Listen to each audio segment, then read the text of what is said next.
interesting, very large belt hook from the Han Dynasty, lot 142, approximately 1800 to 2000 years old. It's a gilt copper alloy piece. This piece comes with a scientific analysis report from Antiques Analytics, the Institute of Scientific Metal Testing, which confirms, of course, that the results do not object the authenticity of this piece. And then we had also the patina inspection here done on this one, which shows that there are some very deep penetrations in this area, 1 to even 3 millimeters of deep corrosion, which is not possible to imitate unless you have the copper alloy corroding for a very long time, and we're talking about hundreds of years.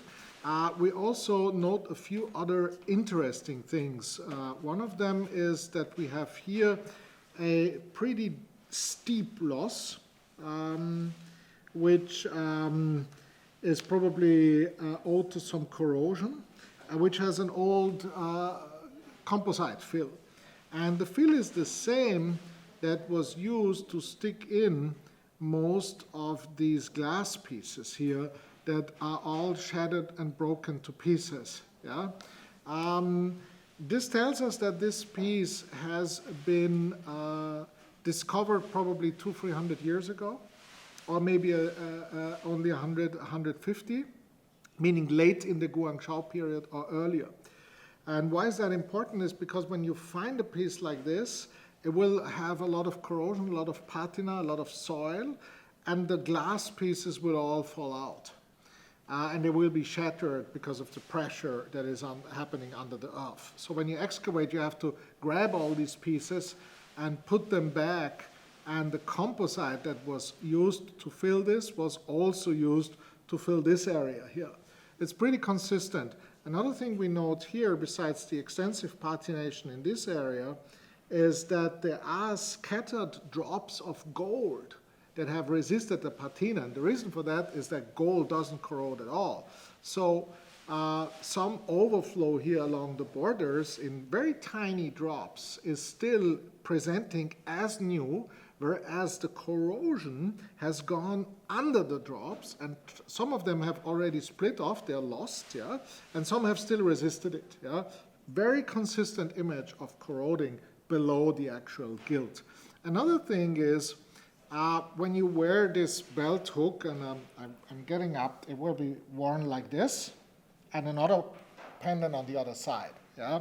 So some leather straps will typically go around here, this area, which why the gilt is almost completely worn off and in this area.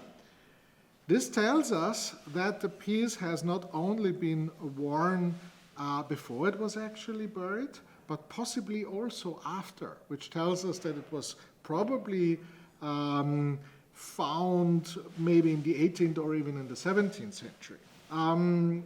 A last thing that is important to note is that there's an area here that is very sharp, this lower fin, and there have been some recasts on the models, some modern copies, which obviously have been cast after an authentic one. And they lack this lower end of the fin, which tells us that the piece from which the copies were actually cast had lost part of that fin in corrosion, yeah? Which explains also a cast overflow on the inside at the copies. Yeah? This is very interesting to see. It also compares favorably with another belt hook from the same period, which is also gilt and has similar inlays. It's a different subject, and it's sold for roughly 80,000 euros. The interesting thing is that the composite that was used to attach the glass inlays and the beads looks very similar than on the present piece, and also the gold overflows and the corrosion shows striking similarities. It's from the Ed Smith collection in Amsterdam. Originally, Ed Smith was a noted collector of African art, of tribal art, of antiquities in general. Portions of his collection have been sold at international auctions for record prices, so it comes from a very, very strong source. Overall, an extremely rare and important piece, which I think is fairly priced at an estimate of 15,000 to 30,000 euros. And we hope it will find a great home with someone who can really understand the quality of this amazing piece.